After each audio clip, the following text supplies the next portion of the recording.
Did you hear that, Traveler?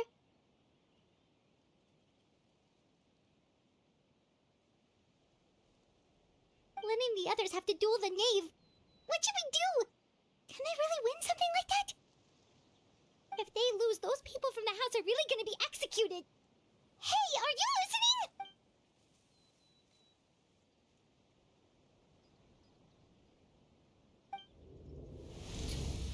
Don't you want to say a proper goodbye at least? Anger makes you impulsive. Sorrow causes you to waver.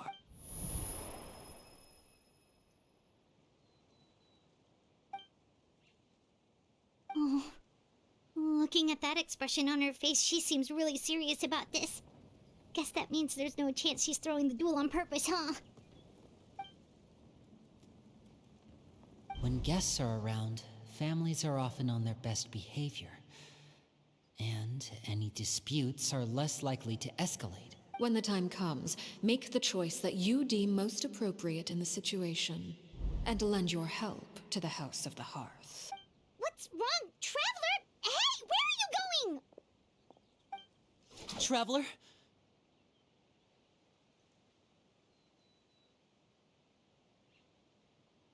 You're asking to join the duel against the Knave? I'll allow it. We do have a ready-made dueling ring at our disposal, after all. All I would advise is this. Keep a firm grasp on your weapon, and give it your all. Any less, and you may just lose your life.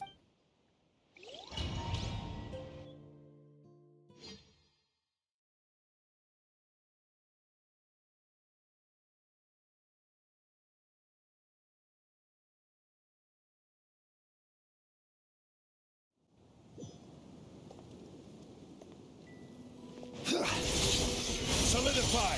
I will have order! Is it my turn now?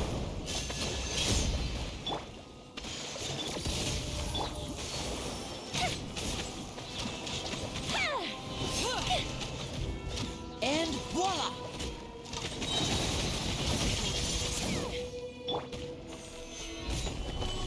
The hunt is on!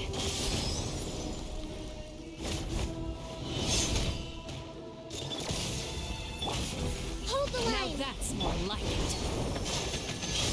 Is it my Father's turn? even stronger than I expected.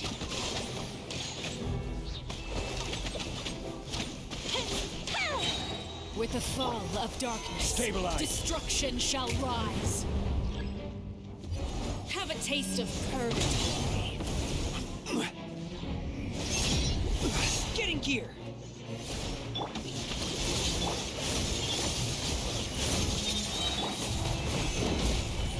Order guide you! Is it my turn now?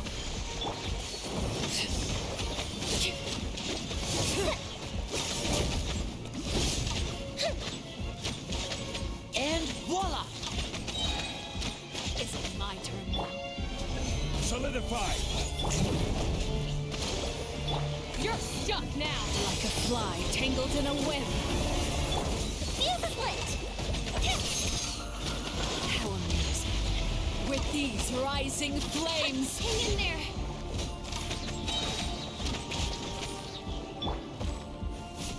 Gather!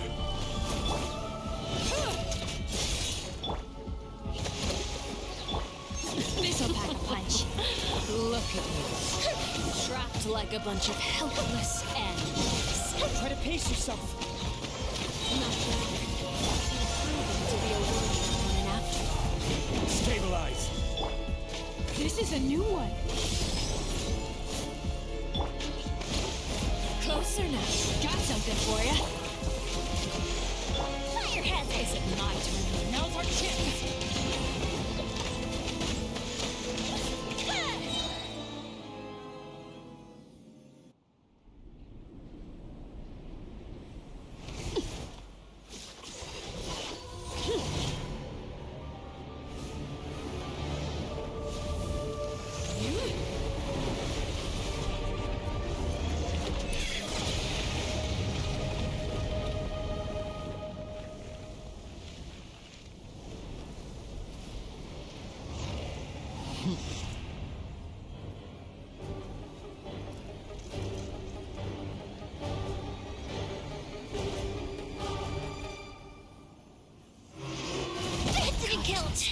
seen the way. My blade is all that remains. This'll pack a punch. Allow me. Feel the slit.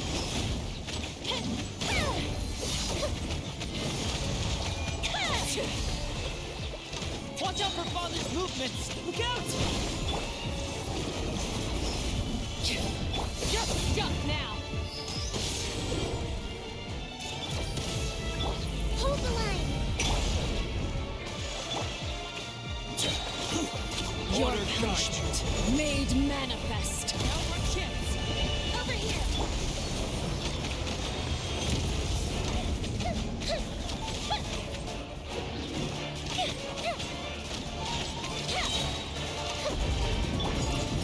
Solidify! The sun and moon have set. Only ruin remains. Watch out for Father's movements! Look out!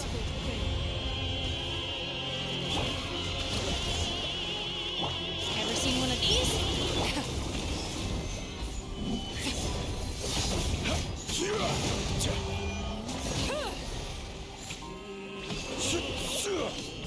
Now's our chance! Over here.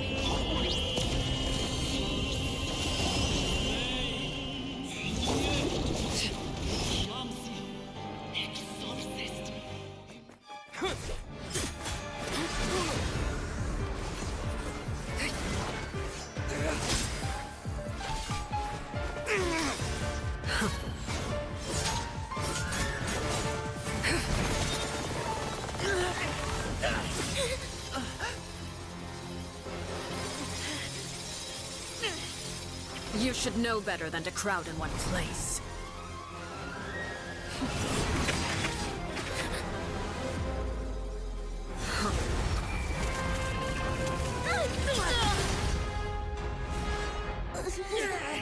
Oh, I know.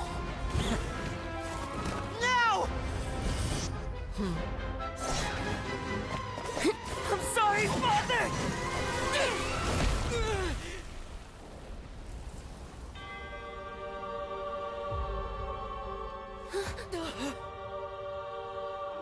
Sorry for what? This pitiful excuse for an attack.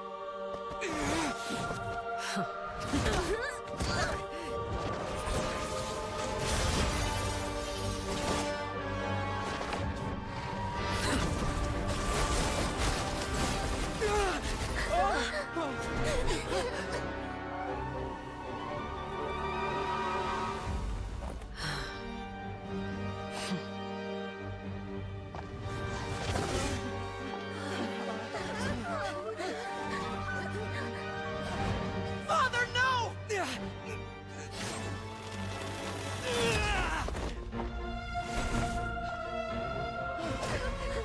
Made it out, did you? You're stronger than I expected.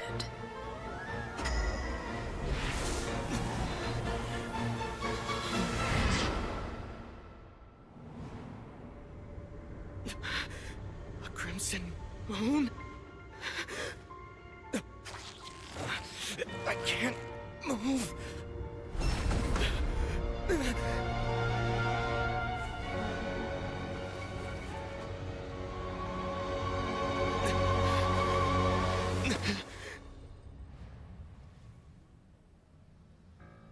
Still, not strong enough to beat me.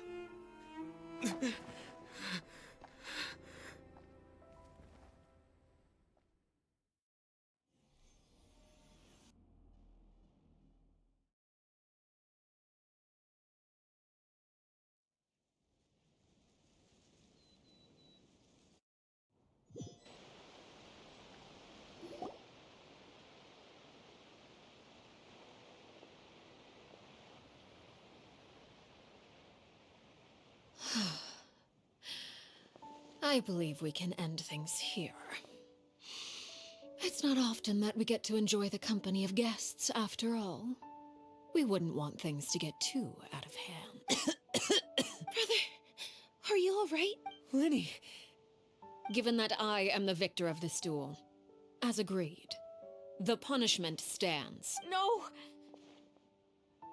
I never thought things would end like this. However, everyone involved in the duel demonstrated a remarkable level of strength and determination.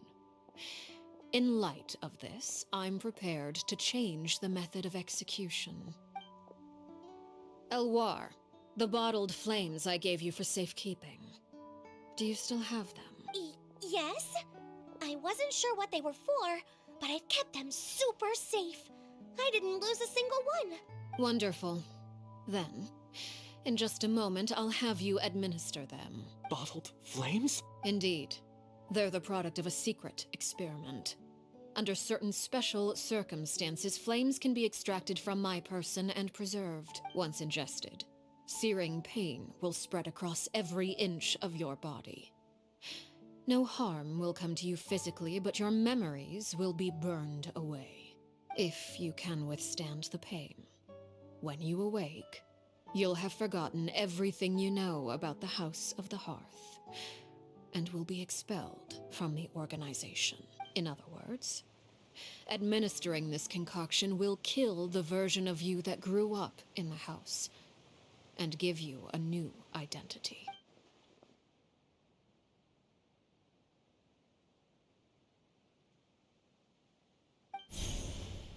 Memory is a mysterious thing indeed. Losing a portion of your memories will alter your sense of self.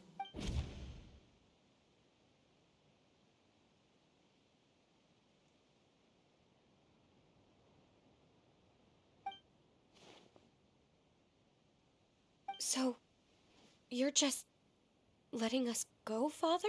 You misunderstand. Memories are extremely important. Once consumed by flame, the version of you standing before me will die, and our secrets will die with you. So no, I don't intend to just let you go, because the person who survives will be nothing but a stranger. Even so, I won't have to live in fear anymore. I'm sorry, Father. I'm sorry I let you down. But I really... Don't cry, Filial. You haven't left the house yet, so there are still rules to be followed, yes? Remember what I taught you. Anger makes you impulsive, sorrow causes you to waver. Don't let yourself be controlled by your emotions. Of course. I'll remember. Dry your tears, and go pursue the life you really want. Yes, Father. Chaplot, Foltz, Elwar, take them back to Poisson. And bring Linny and the others as well. I prepared 3 extra vials of bottled flames. As for whether to take them, the choice is yours. Goodbye, children. The next time we meet, I will no longer be your father. Thank you for all you've done for the house. I hope you have bright futures ahead of you.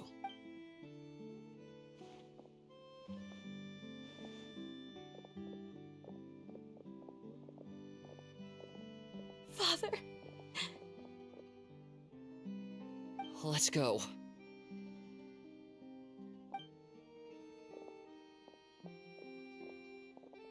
Here, grab my arm, Linny. I'll help you walk back. Thank you.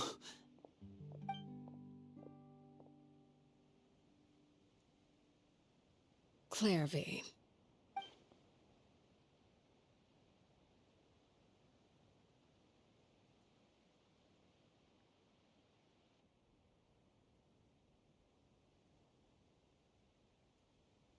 Can we talk now?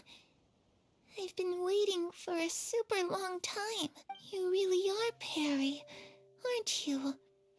I haven't seen you in so long. How come you're all grown up? Wait, did I somehow travel to the future on accident? Or am I dreaming? What a long dream. Neither. You died, Clairvy. That's what happened. You could have at least sugarcoated it a little.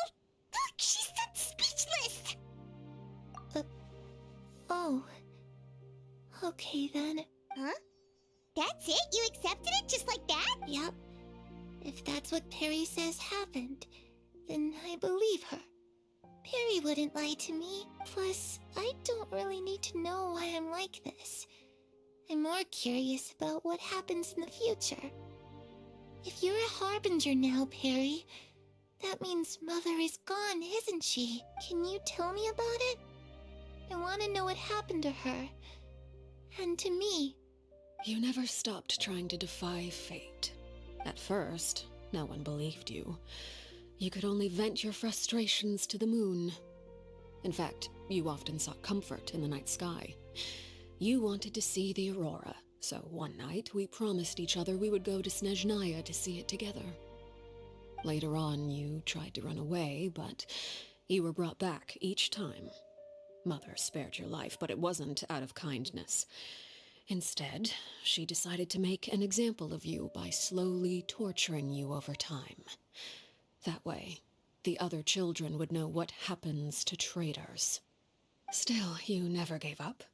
Mother hoped that through ruthless duel after ruthless duel, she would be able to crown an ultimate victor among the children she raised. But you called on everyone to unite, to fight to a draw in order to reduce casualties. Your efforts may have only delayed the inevitable, but still. You gave them hope. You tried everything you could think of, but every attempt ended in failure. Still, you never turned your sword on Crucibina, and you never turned it on me. On that gloomy day, you told me, for the last 16 years of my life, I've done everything I can to fight for freedom.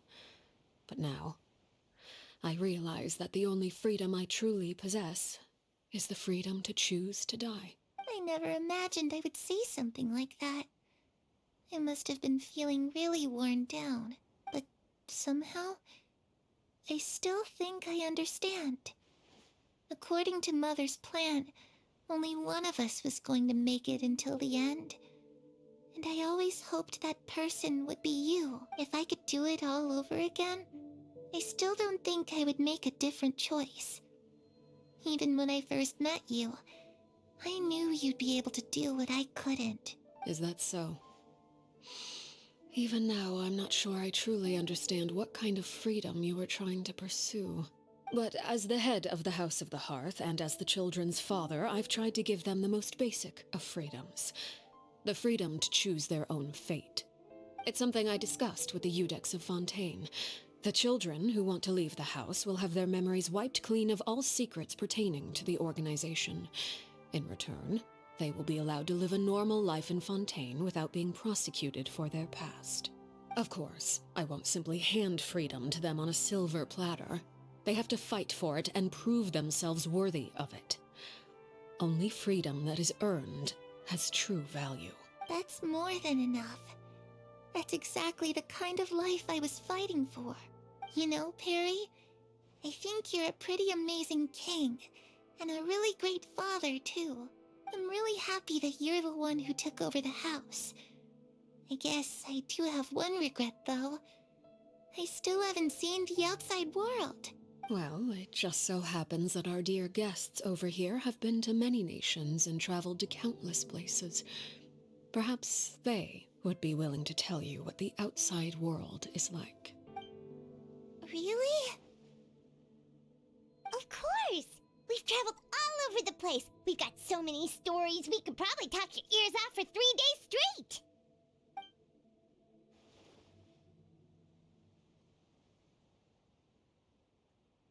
You know, I used to dream of being a bard, playing the lute while singing into the winds of freedom.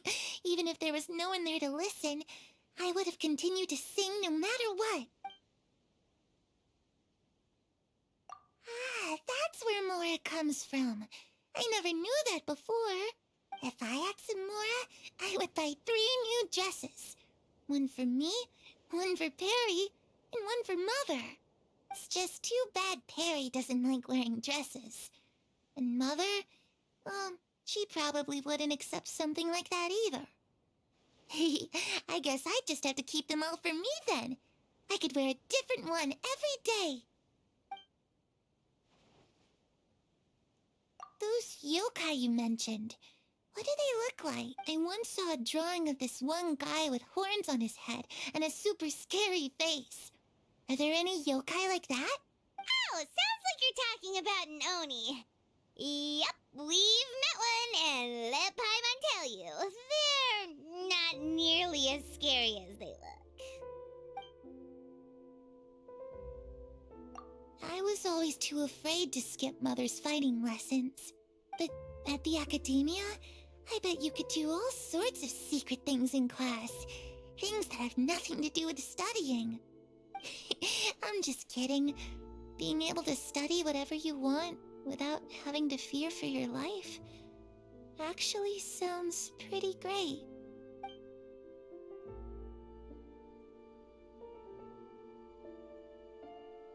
The situation was super dangerous. Lenny and Lynette were accused of committing a crime, and they were going to have to stand trial at the Opera Epicles.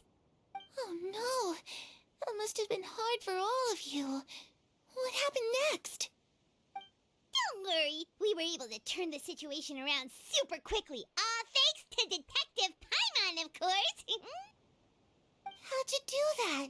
Come on, tell me.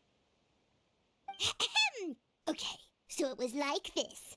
After the failed magic show, we rushed to the scene and...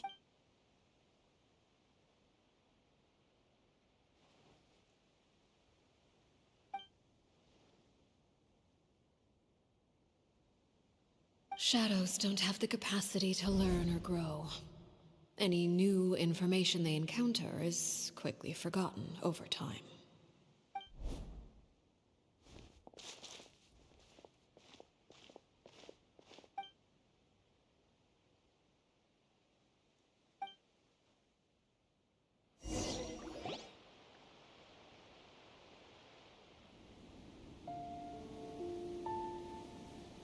Clairvy, you've worked tirelessly from the shadows to overthrow the House of the Hearth. Now, by my authority as the Knave, I shall announce how this matter ends. You are hereby expelled from the House of the Hearth. You are no longer tied to this place, nor are you bound by its rules. You're saying that I can finally leave? I get to experience the outside world as well? Oh, I almost forgot. There's no getting older for me. Still, seeing who you grew up to be makes me really happy, Parallel. Take care of yourself. Goodbye. May we meet again someday.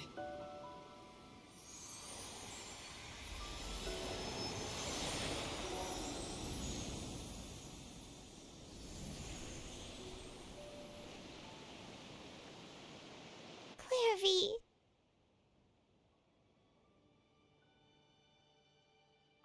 She left so soon. Paimon didn't even get to finish her story. I also have certain sentiments left unsaid. I wanted to tell her that the aurora I saw in Snezhnaya was just as beautiful as the ones in the pictures. But a shadow's memories reset at dawn. Had we delayed any longer, we wouldn't have had the time to say goodbye. Whatever regrets may linger, let them be lost to the coming of a new day. Father? It's Linny! Hey, Linny!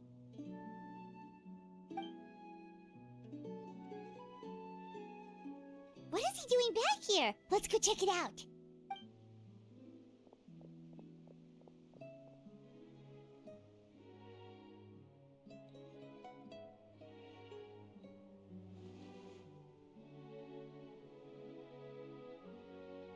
Father, the bottled flames have been administered. Filial and the others have left the house. And you? What have you decided? Thank you for giving us that choice, Father. But we never wanted to leave the house. It's the only home we've ever known. Lynette and Fremine feel the same way. They're recuperating back at the Hotel Bouffe d'Été. But I decided to come back and tell you where we stood. I'm sure you're well aware of the expectations I have for you. I want you to follow in my footsteps and become the next king of the house. Yet you seem to have different ideas. I must admit, I'm rather surprised by your decision to stay. There's nothing wrong with choosing to live a quiet life. Leading this organization is a heavy responsibility, one not so easily carried by someone forced onto the throne. I just never understood what you saw in me. What made you believe I was deserving of that throne? You're brave, talented, and, most importantly, you cherish your family. You would do anything to protect them, even if it costs you your life.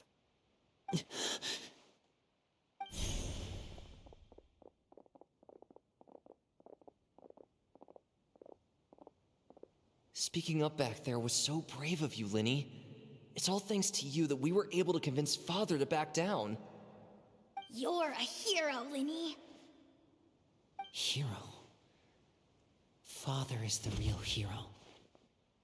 Had Father gone all out during the duel, there's no way I would have walked away with my life. She must have had it all planned from the beginning, from the very moment she suggested a duel. I'm not deserving of that title. I'm not strong enough or smart enough. You're wrong. In my opinion, all you need to be deserving of the throne is conviction and the necessary strength to act on it. We may have different ideas of what it means to be a family, but you can hardly be said to lack conviction. What you truly lack is strength. For someone of your talent, though, that's something that will come with time. Even without that strength, you still chose to face me in a duel, even though the odds were stacked against you. That capacity to honor your convictions is what I truly see in you. Father. No one knows what the future holds, what tragedy or triumph may be in store. Being at the head of this organization requires the strength of will to face whatever comes. Caution will only hold you back. If reaching a certain standard were required to go after what you want, I would never have succeeded in killing my predecessor. Back then, there was still a considerable gap between our abilities. Strength may decide the ultimate victor, but those who let a lack of strength dictate their decisions or undermine their convictions will never be worthy of the throne. I understand, Father. Thank you. Children must grow up to surpass their parents. Only then can a family continue to flourish. The road ahead is not an easy one, so I'll ask you one last time. Are you certain you want to stay? You've done so much for me, Father, and that kindness must be repaid. Plus, with Project Stuja at hand, there are many dangers ahead, and I, for one, don't intend to back down. Protecting my family at all costs. That's my conviction. Then you're welcome to stay. As for Project Stuja, you need not be too concerned. If those cowardly businessmen and heartless dignitaries try to take us down, I'm prepared to teach them a lesson. Having members who longed for the light was our organization's last weakness. With those members no longer among our ranks, the House of the Hearth is like a spider hiding in the shadows. We need only wait for our prey to come to us. At present, our imperative is to use their plan to our advantage. In doing so, a crimson moon shall rise amid the frigid blizzards of winter. No demonstration of loyalty shall go unrewarded, and no sacrifice shall be in vain. As for the two of you, whether we meet again as friend or foe, I'll remember the camaraderie we shared in this moment. No matter how arduous the journey ahead, I hope we both reach our desired destination.